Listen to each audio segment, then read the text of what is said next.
Dear Annette Kaiser, I want to welcome you warmly to the Conscious Evolution Summit. Thank you. And I also want to welcome all the viewers and listeners all over the globe.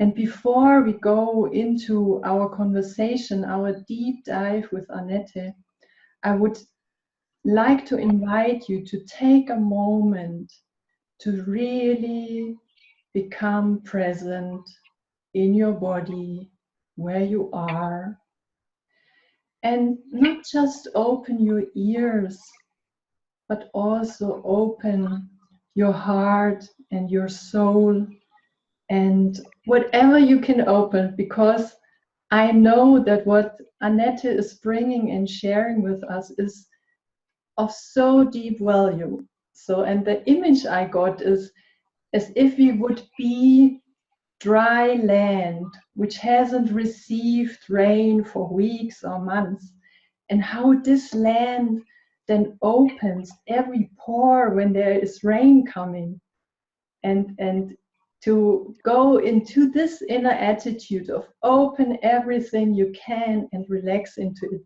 I want to invite you.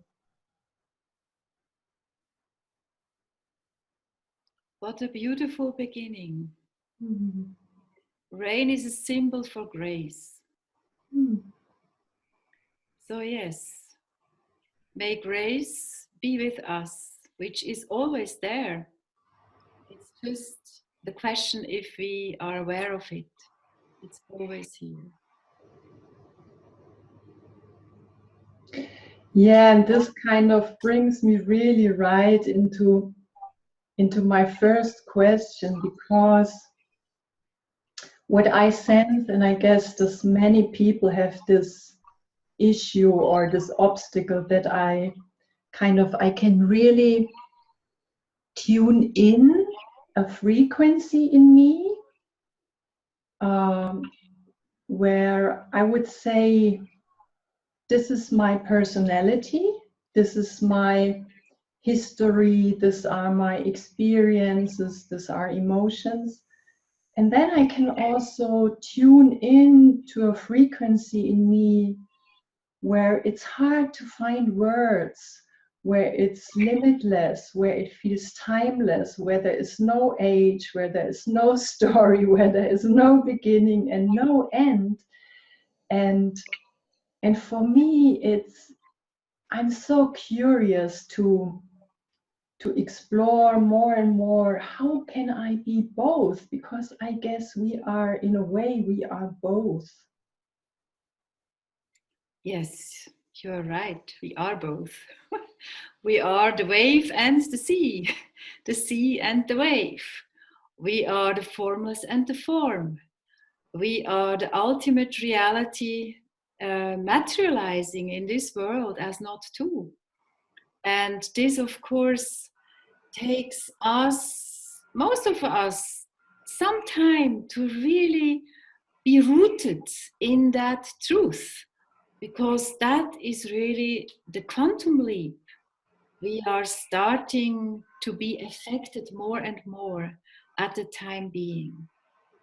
So what to do is actually, first thing is always to step back of the busyness, of the do's and musts and shoulds, and for a moment just be still, observing your breathing,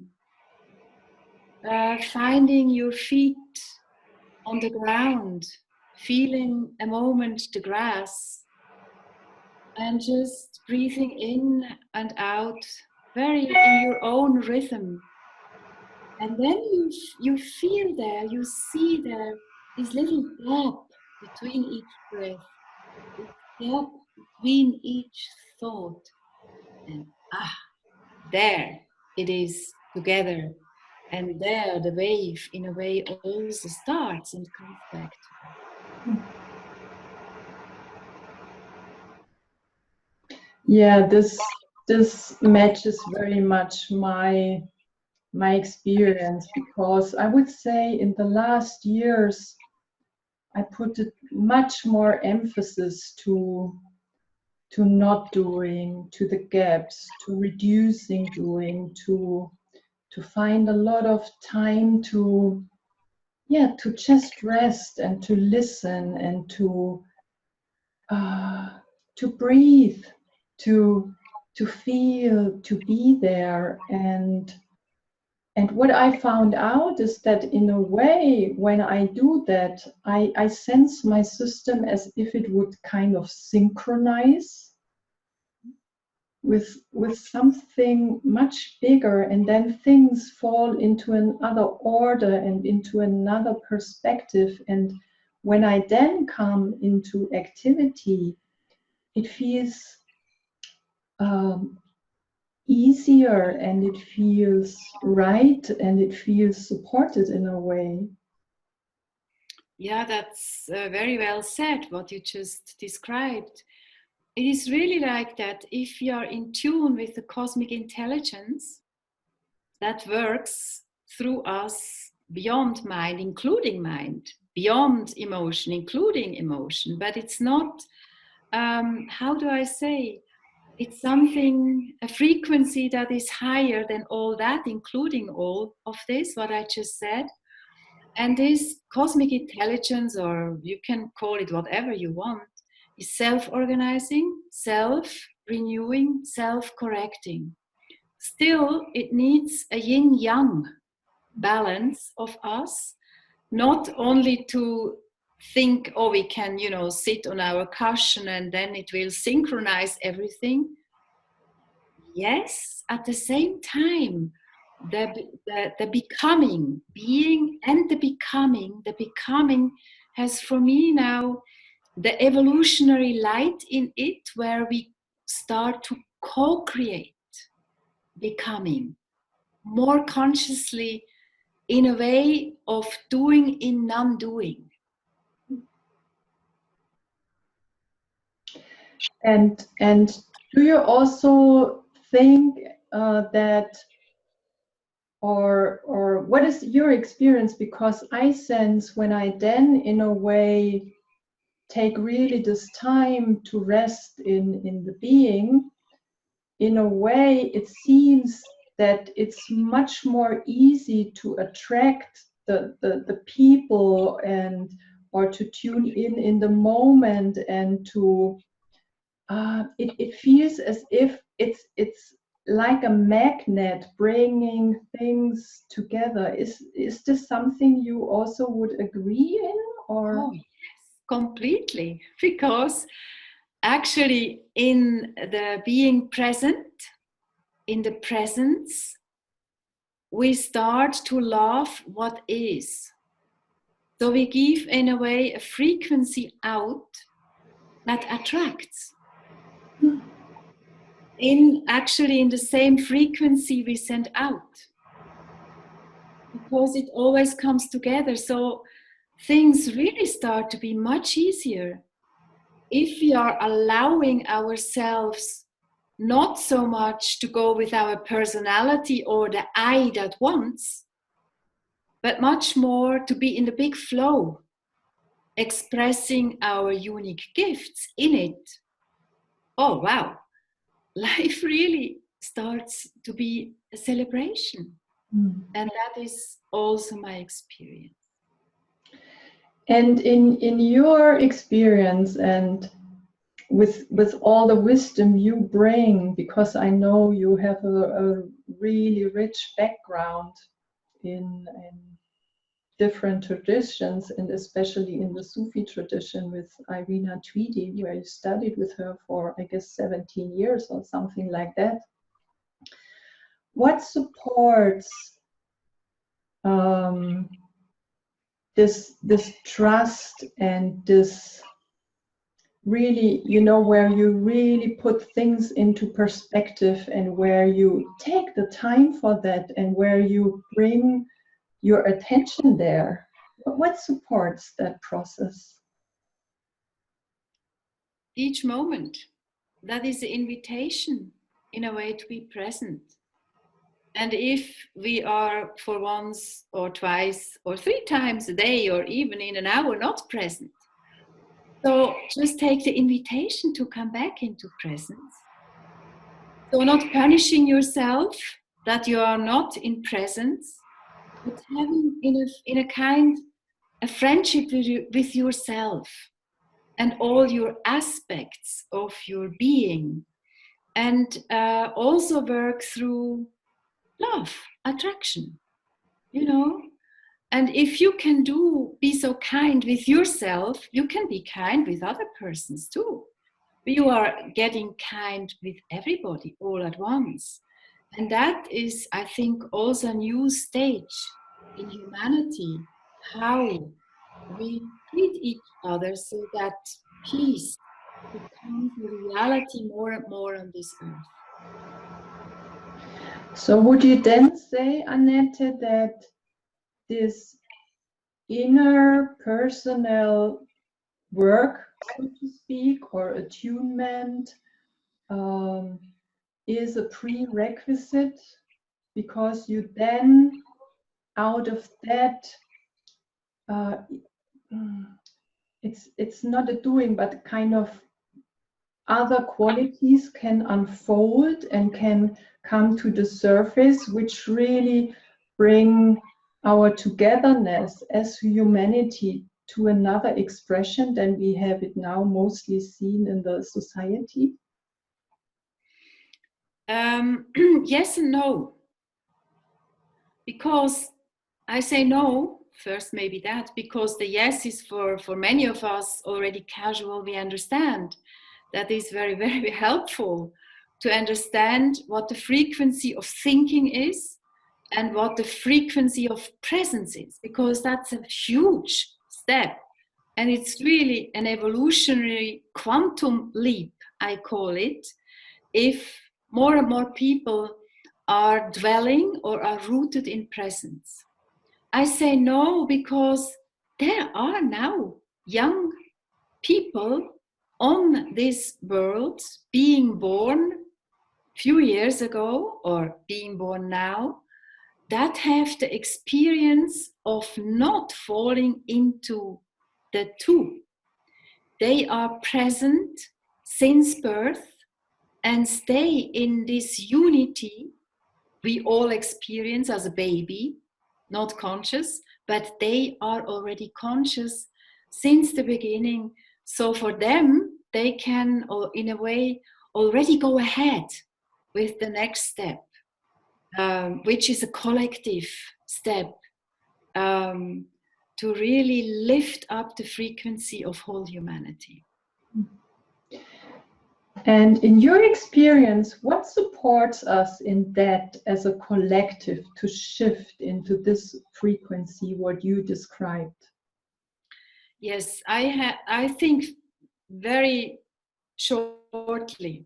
I would like to make a loop first, because I think it's very important that we understand where we are located in a time and space frame right now as humanity. So if I make quickly the frame, you know, when you put the whole world's development into a 1-year circle, each day is 12 million years old. So we started, you know, the 1st of January at 00.1. Then there was stone and water. And in February, first life was seen on this planet Earth. That's big quantum leap. The first bacteria. Then it took a long, long time till, I would say, more complex living plants, animals could develop. So the fishes were only about in November seen on our planet Earth after millions and millions of years. Then we had the dinosaurier. They were experienced or seen on our planet Earth in that model on the 10th of December and disappeared on the 24th of December. Now, the human being appeared a quarter to midnight at the very last day. And that's the next big quantum leap. Creations that have 2 feet, walk on them, and have the gift of self-reflection. And our whole history is the last 3 minutes of before midnight, from the Antique to here. So it's just good to have the whole context. Now we are standing in a next big quantum leap. That means that humanity gets conscious. That means that evolution is getting conscious of itself, which is unbelievable, believable big step. So there we are in the beginning. It's actually like Ken Wilber said, you know, we go from the first year of separation. You have all these little separation stages. We go into unity, into oneness. The understanding that life is inseparable one is a quantum leap, and it will change everything, every domain we are living in. Because what we see now on the world is really getting to a point of destruction where we have, it's an invitation to make a next step. So what is important? I think for the time being, where it is a time of transition from the old to a new culture, I would call it, is presence. Now. The power of now, which loves what is, very naturally. There's nothing to do, because that's what we are. Present that just loves everybody all at once. That's the first thing. And we cultivate, you know, a little bit more and more. So it gets like our second nature, the power of now. The second, I think, is important, this discernment. That we have an understanding, all the appearance, the world, the cosmos, is on the frequency of image, of film. It is not the mirror, which is empty. Or in the cinema, we have the Leinwand, how is it called in English? Screen. The screen. The screen which always exists, you know, over time, over space, whatever. So, because it's important that we don't get identified with the image. So that we take off the energy of the image, love it, what is, but in the presence, in the Zeugenbewusstsein. What is that in English? Witnessing it. In the witness, in the status of witness. So that is very important, because then we have, how do I say, we can be calm and joyous looking at it. And only then we are really creative. And only then we really can bring change into that world in co-creation. Otherwise, it's not possible when we are identified. Then we say, oh no, we have that not only personally, it's also in the collective, it's nationwide, me first. You know, we need the resources, we need the energy, we need all that. It will not work, because the next level, we cannot solve the problems on the level where they have been created. We have to go on a higher level, which is now. So the next thing is the evolutionary context, which I explained already, that we understand, wow, evolution is now going through consciousness of the human being. So we understand that we are creator and created at the same time. And we are, in a way, exploring the impossible as possible. Which leads me to the fourth point, in a way, to use or to explore the field of all possibilities that exist in the now, in the present. And we are going into a field of wonders. So to explore that, and that we are also discovering not only the power that is in the materia or in the physics, but also in the metaphysics. And that we are able in the inner view or in the inner feeling that everybody all is at once, inseparable one. And we are for the good of all creating, living as a part of it.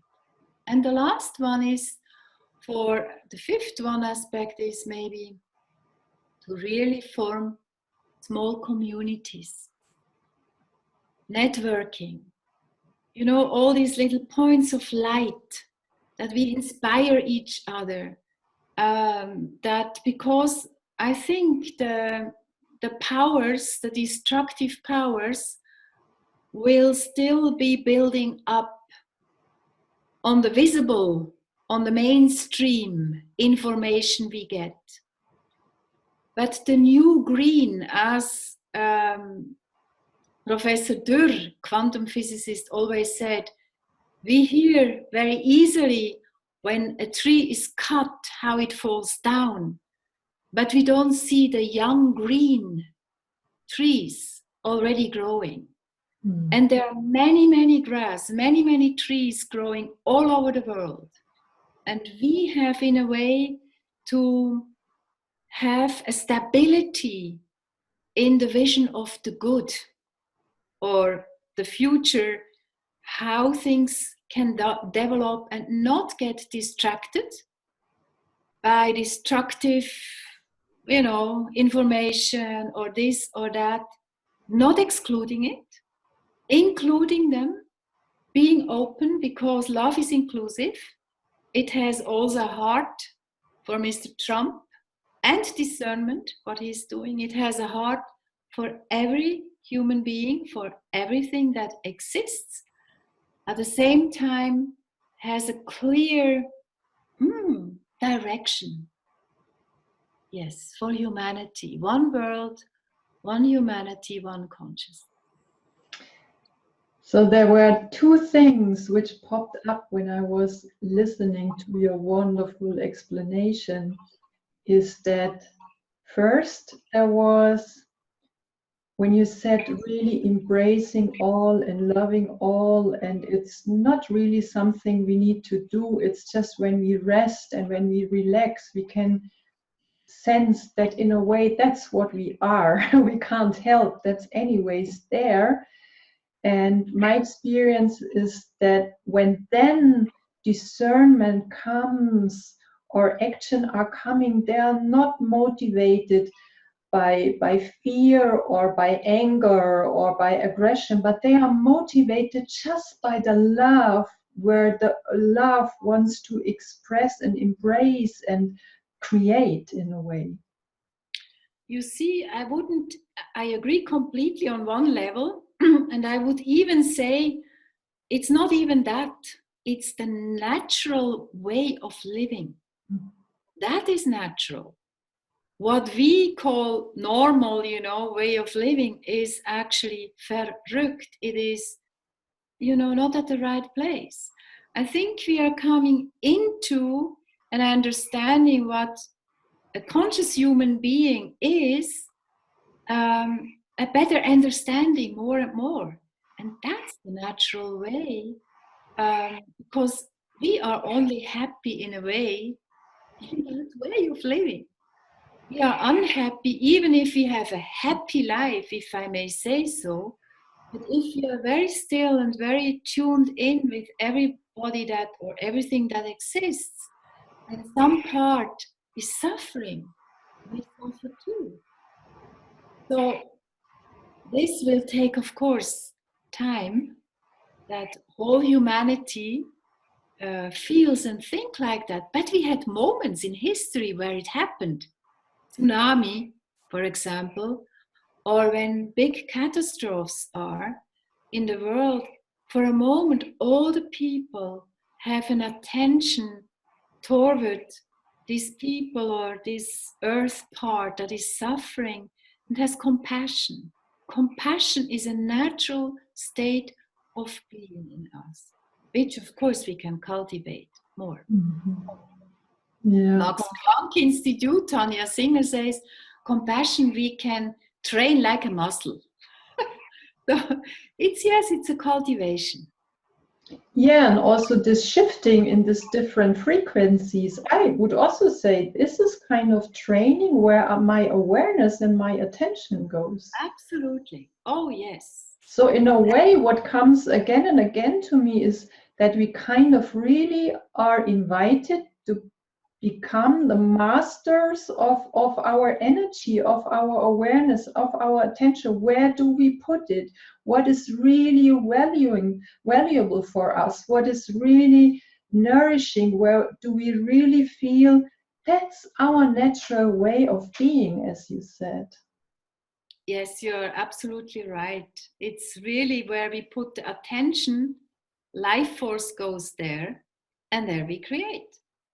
And if we have on destructive forces our attention, we nourish destructiveness.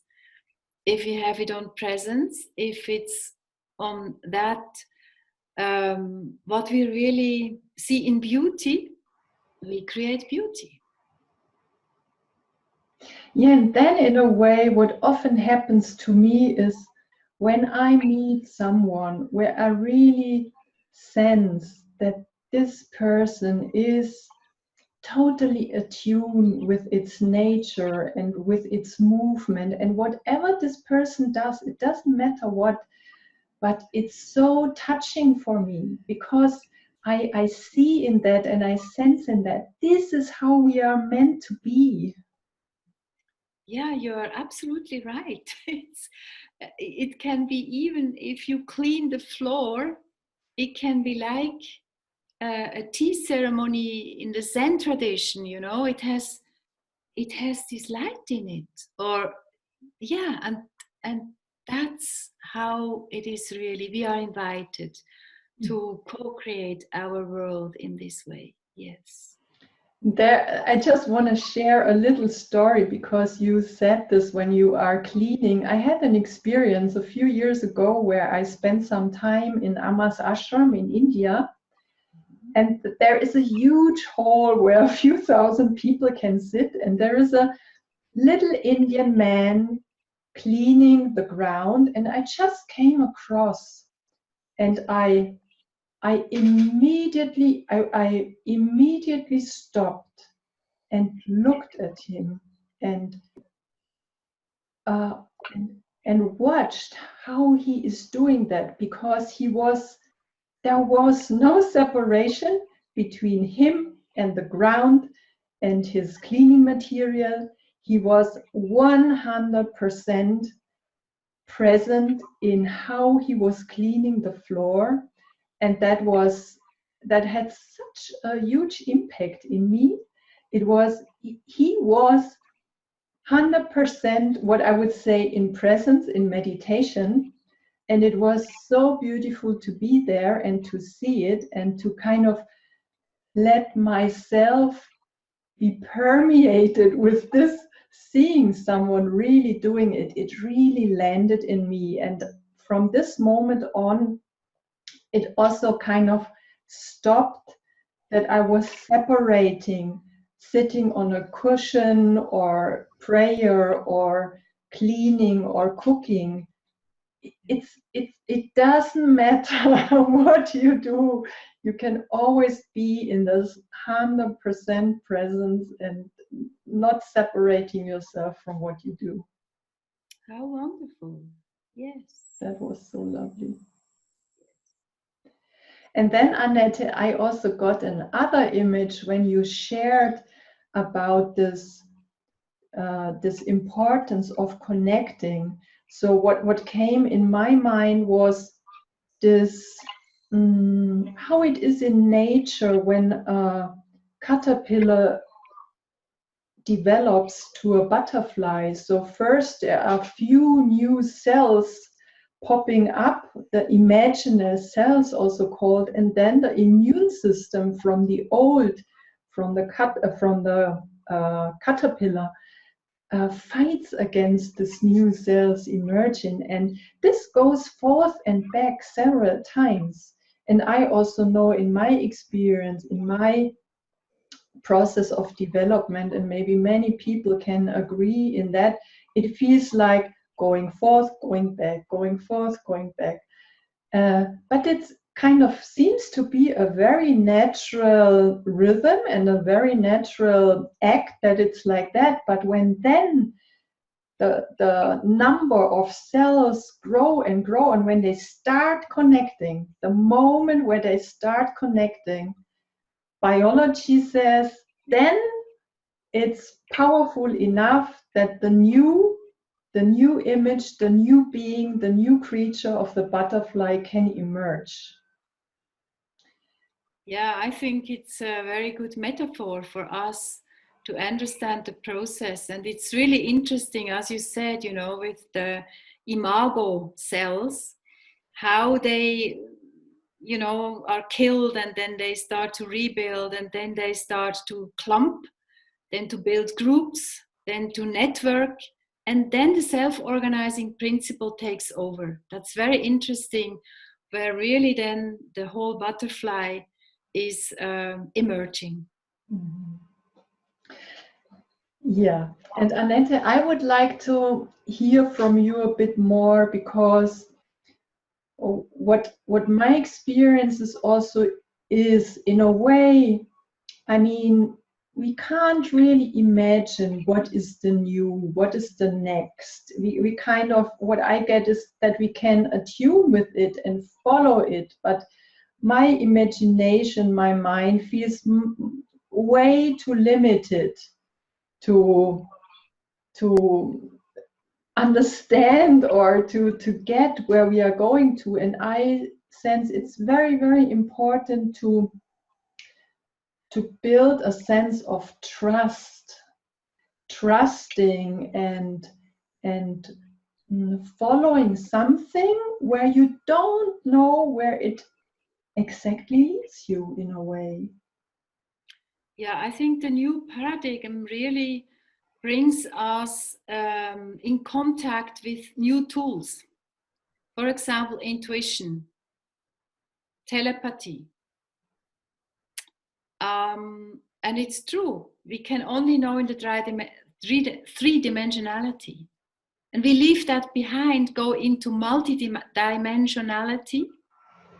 And there are other laws also in when you say the quantum field now, in the presence, we are going beyond space and time that we usually know in the three dimensions. So yes, there is, in a way, we learn new tools, which are here, which are in the human being, already present in a way. We just have to give space for it, cultivate it also, trust it, as you say, that we have much more knowledge. There is, for example, you know, we have the knowledge through the brain, which we are used, you know, to learn and then to remember and all that. But we have, in a way, how do I say, ein Zutritt, An access. an access to a much broader wisdom and knowing, which I would locate in the heart of the hearts, not in the brain, which you can ask internally at the right time, at the right space, with the right people. You have access to another kind of knowing in not knowing. So we have to trust the not knowing that can bring us to another way of knowing. Through introspection, through intuition, through also erahnen. What is the word?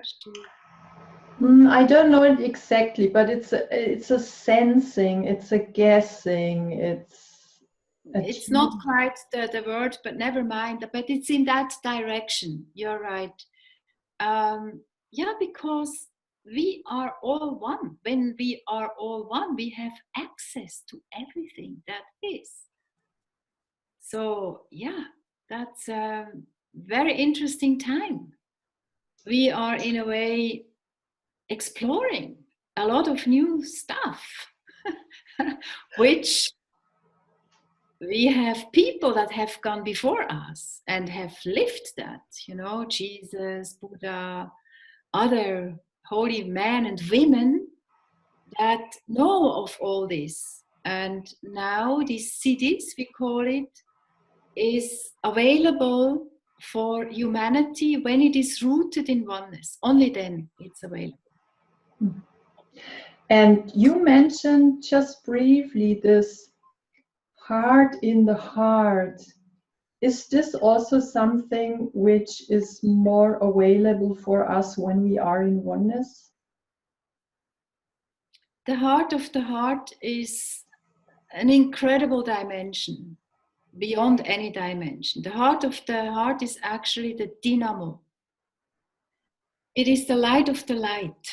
It's that what makes life work. It's that what gives us the possibility to think. Without the heart of the heart, you would not be able, without that light which is lent from the heart to the mind, we couldn't even think. So it's really the essence of the essence. And yes, of course, without, we cannot grab it, we cannot understand it, because the dimension is really like it has an opening, the heart of the heart, as small as a needle's tip, where the whole cosmos is dancing on it. That's the dimension and beyond. That's very interesting, because when I inwardly follow your words, the images I got were, it feels like it's really this point or this moment where creation starts, or where matter starts, or where, and my words are limited because it doesn't feel that it's limited in this dimension, but it's the best way how to describe it. It's like, yeah, and it makes me so exciting, because it feels, I don't know, there is this sense when we manage to live that. I first I wanted to say to access it, but it feels wrong. It feels really becoming that, being that. This opens up possibilities, as you shared just before, much more possibilities than we can imagine right now. Yes. It feels, in a way, it feels natural, and then also super, super powerful. Yes. Yes. Mm. No, and you know, we are really in, many of us have one leg still in the old system, and the other leg is already, you know, exploring the other side of the river, if I may so say. And yeah, I see this capacity, and you know, we have it also very in an earthly rooted manner. Self-healing starts more and more to be an issue. Many try with that, you know. There will be light healing coming more and more, and also new technology will be available, you know, but it needs a certain level of consciousness or frequency of consciousness. Otherwise, the intuition is not coming into the people that develop it. It is linked to consciousness. Yeah. And there comes something to my mind, because when you said this, the word frequency, because a few years ago I had Lyme disease, Borreliose in German, And my intuition said you don't take antibiotics. This is a very old way of dealing with it. And I just tuned in and I listened in a way to a wisdom inside. And then I received the sentence, the way how you can be healed or to manage to be with those bacteria or viruses is to really change your frequency. Great. To change your frequency, and then it doesn't harm you. And I was very curious, and I tried and I did, and it took me 2-3 days. I tuned in, but then really all the symptoms went. I don't had any pain anymore or fever or anything. And it's now, I would say it's about 7 years ago, and it didn't come back. And that was a really big practical lesson for me. Great. What a joy to hear, because I really think many things, many illnesses also, we can heal by change of frequency, as you said. Yes. You know, we have also to be careful because, you know, sometimes I see people that have cancer or that have really, we have to differentiate in a way also. Sometimes this soul have decided that this life here on earth, that it's complete somehow, you understand? And it only works out if it is really congruent with, in a way, the soul plan or the deeper plan that we have inside. Or so I see all these possibilities, and of course in a long run for the whole humanity will be rooted more and more, you know, in order to have the possibility to use this higher frequency for self-healing. And still I just feel compassion for all these people, you know, who have not at the moment, for whatever reason, to use these new ways.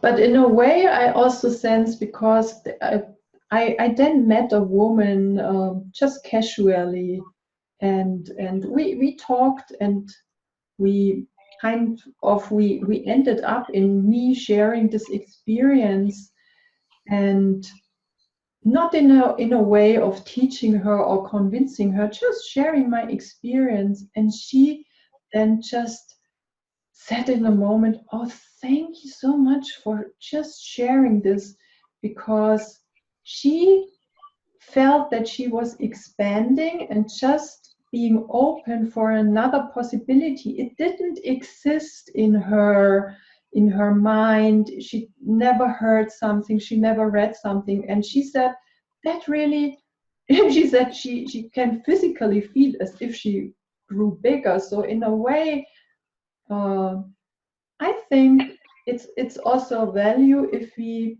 just share those stories where we learn something, where frequencies changed. Sharing it can really bring benefit to us as a I agree group. completely. It can really open a door. And it's really a lot of what spirituality means is just opening the window. Yeah. And Annette, I know that you are also connected to a group of people where you, together also with Barbara Marx Hubbard, where you really dive and explore into what is needed, and how can we support, and how can we be in order to make or to follow this evolutionary impulse and to embrace other possibilities. Is there anything you feel worth sharing where we can benefit, and what we can maybe practice or tune into, what you learn and experience in this circle with people? Yeah, first of all, I enjoy the unique gift or the unique evolutionary expression like Barbara Marx Hubbard or other people, because we inspire each other.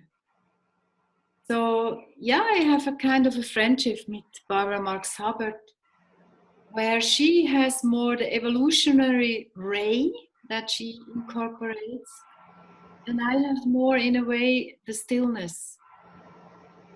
And so I learn a lot, and so we share something deeply together, being in a way sisters, evolutionary sisters in the source or sharing the source.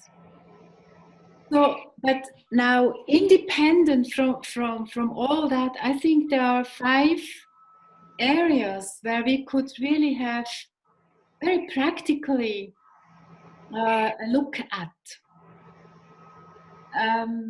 in this evolutionary context.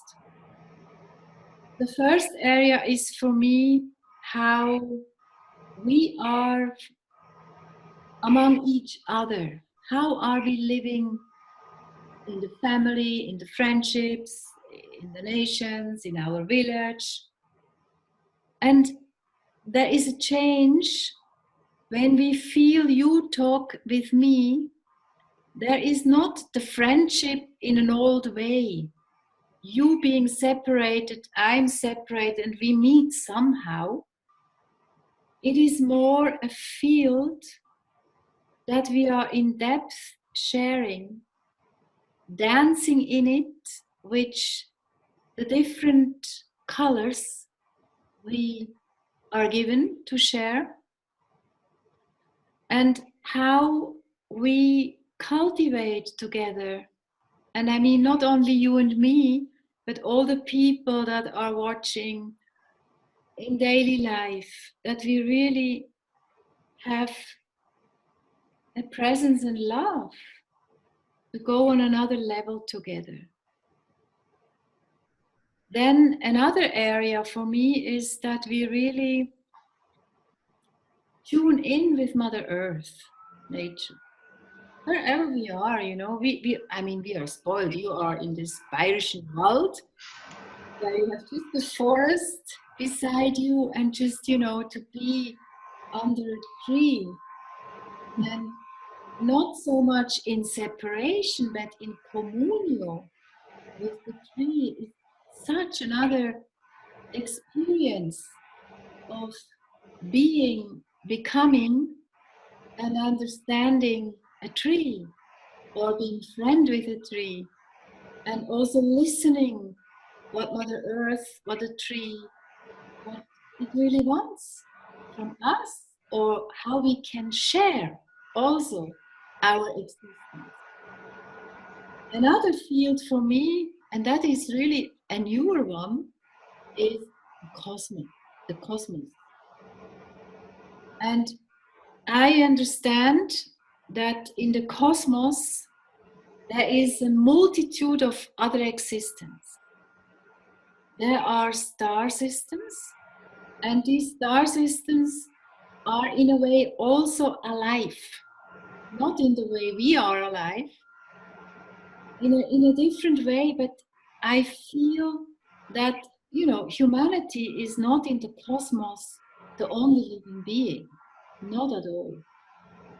And there again are different frequencies, and there are systems, I would say galactic systems, where we are, because the veil of separation is slowly getting thinner, we have access to information, for inspiration also, maybe for star systems which have already gone through this process we are right now in, from separation, which is, to be honest, our Earth is quite a barbarian planet. We have so much suffering what we are creating, Gewalt.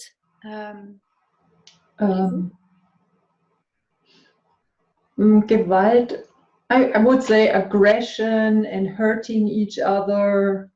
Right. I mean, you know, when we see how we treat our animals or, you know, resources and. So it's really, you know, so the cosmic realm is a realm for me that I'm discovering right now, and where I got very naturally just sitting on a stone in a mountain, like a contact into other dimensions, where I was first a little bit, you know, frightened and all that. But I try to learn also to be a cosmic human being, cosmic, yeah, that I get in touch with it and learn with it. And I mean, we know nowadays that probably our universe is just one of many. I mean, there are dimensions over dimensions.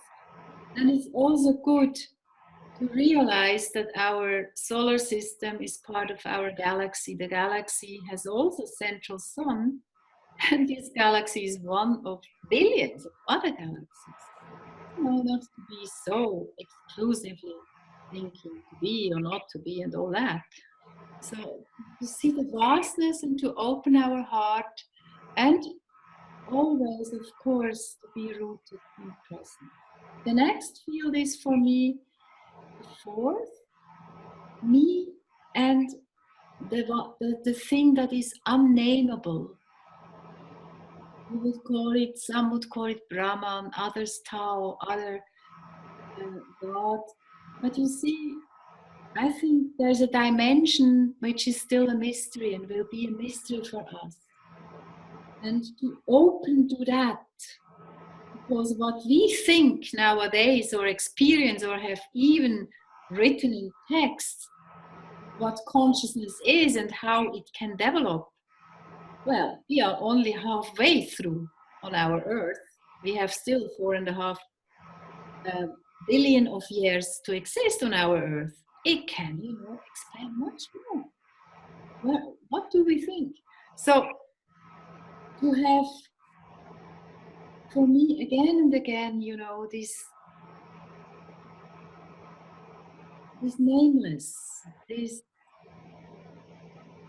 beyond words, even stillness or the stillness behind the stillness.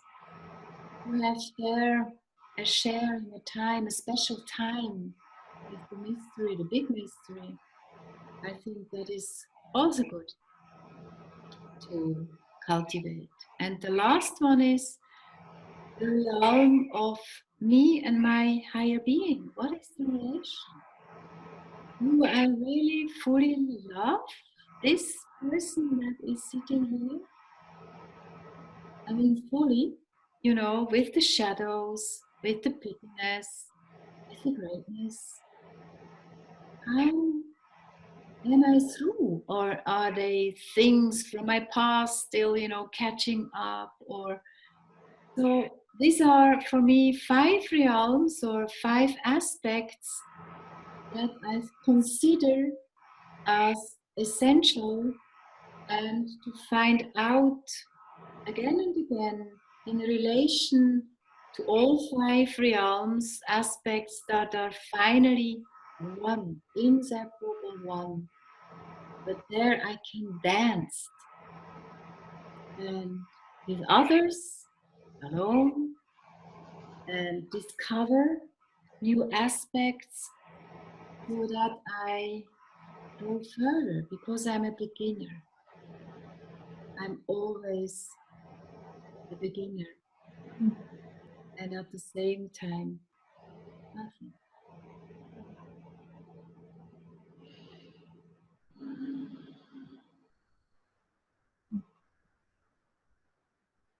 Yeah, I just want to give that a bit space to land and to sink in us, because I feel that it's very, very true and important to, yeah, to acknowledge that.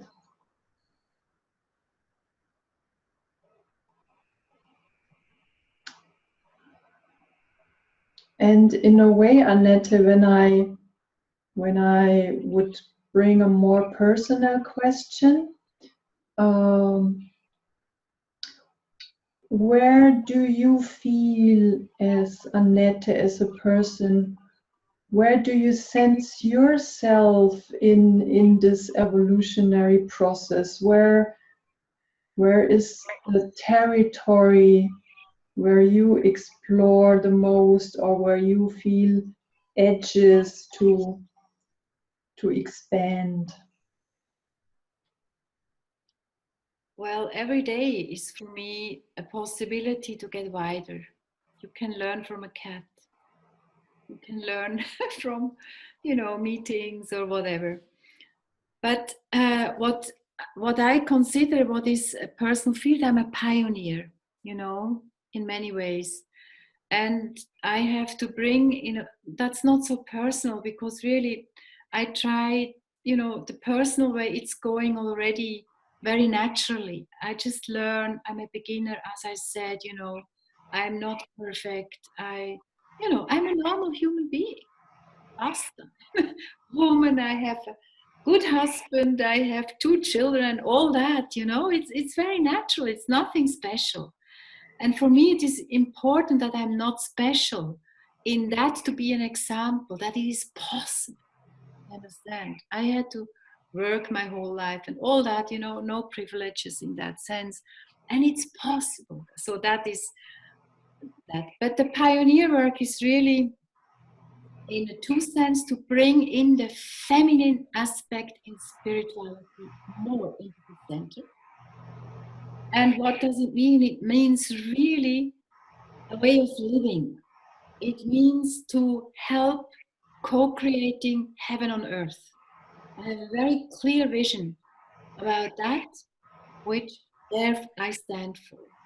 And then I have, of course, universal spirituality is also another aspect, because I am, of course, rooted in the teaching from Mrs. Tweedy, which I thank her so much for her training again and again.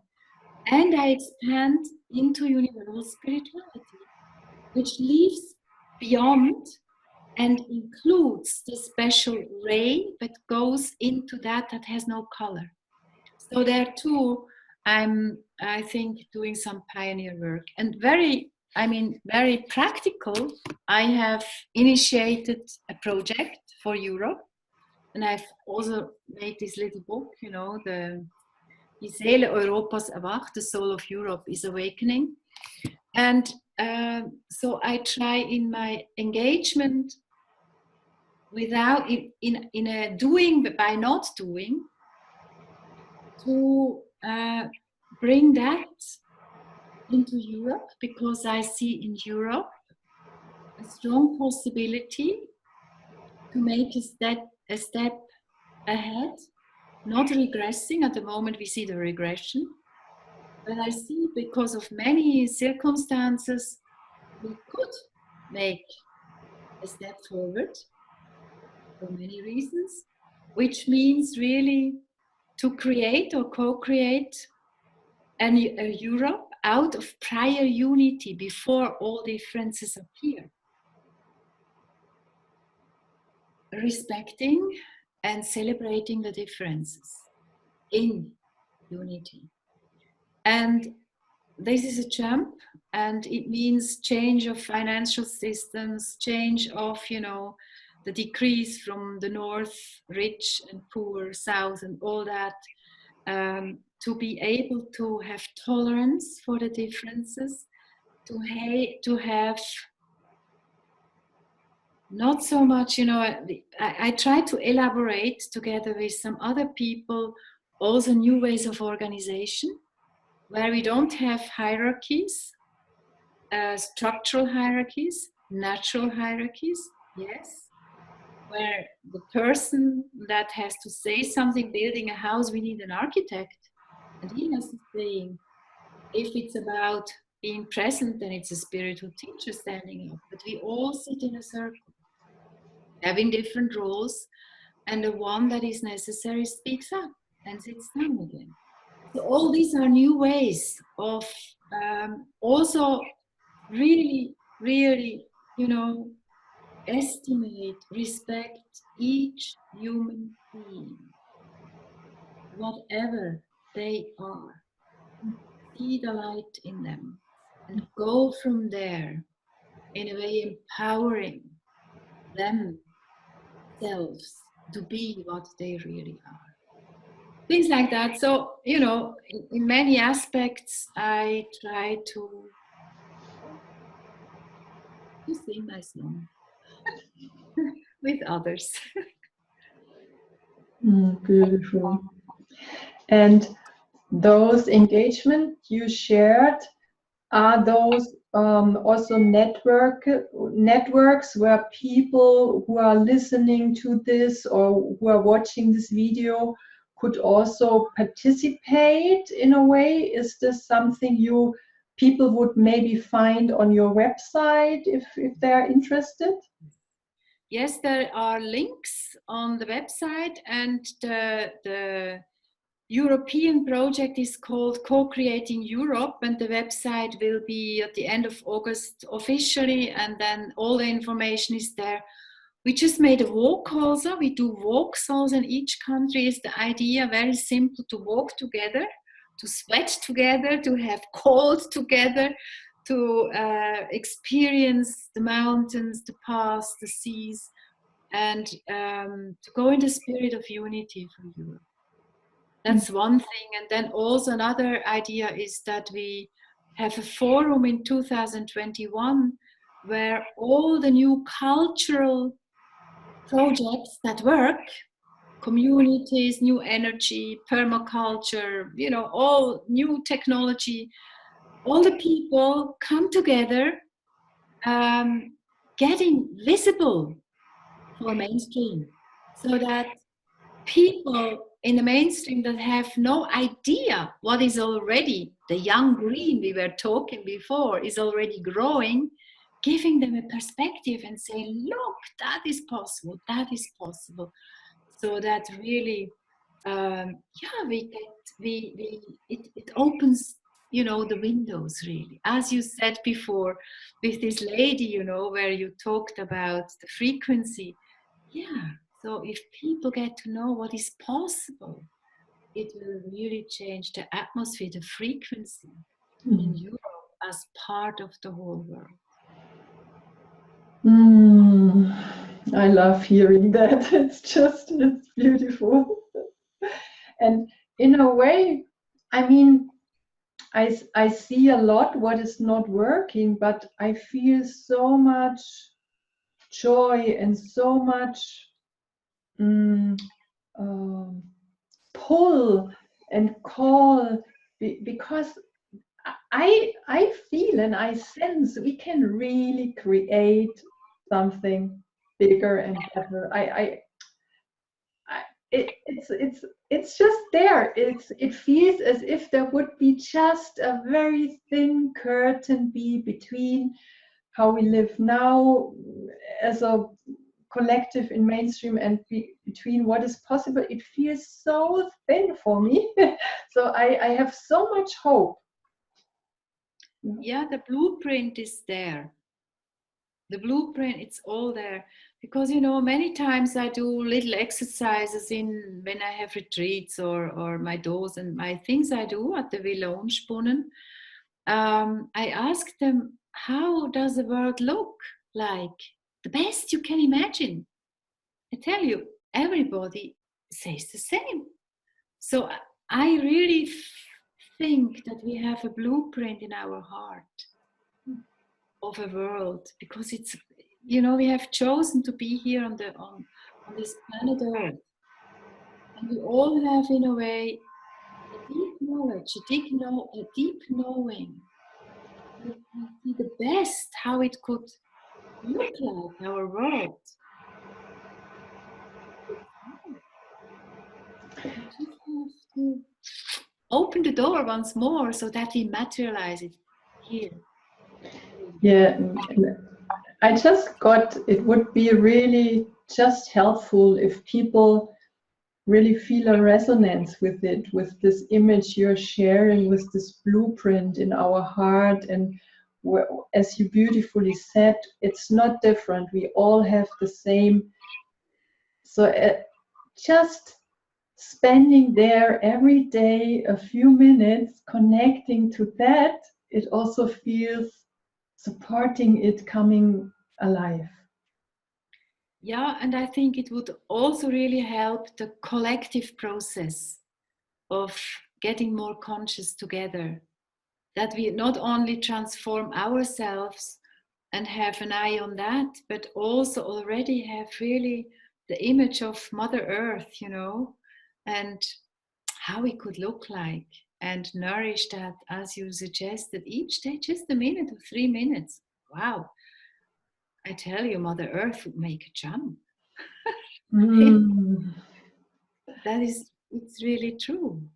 She's I waiting. hope that with this interview and many others which are following, we can inspire people and really give a taste of it, so that we all together can tune into that and collaborate and co-create. This is the motivation where I do all of the organization work and all this technique and all this, because I believe in this. We can, when we come together and when we tune into it and when we really dedicate our life to it, we can create a world where we really love to live in. Puria, I think it's great what you said and what you do and what you share with us. It's wonderful. And think 20 years back, you wouldn't have spoken like that, and I neither. So really, it is an acceleration of frequency also at the moment taking place. It is unbelievable. Only within a short time. That is also, I think, good to be aware of how much things are changing also for the good. Oh yeah, thank you for reminding us to that. That's really very important. Annette, our time together came to an end. It was very so inspiring and so rich what you brought, and sitting in your presence, you really embodying what you share. It's not just words, it's really you are that, and that is really, I can sense it, and my whole system is vibrating in that, and I hope we can transport it and could invite many people into that frequency. And I just want to give you the opportunity, if there is anything you haven't spoken about yet and you want to share to close our space together, I just want to give you that chance. Love and do what you want. Be free and love without any limitation. As the one heart.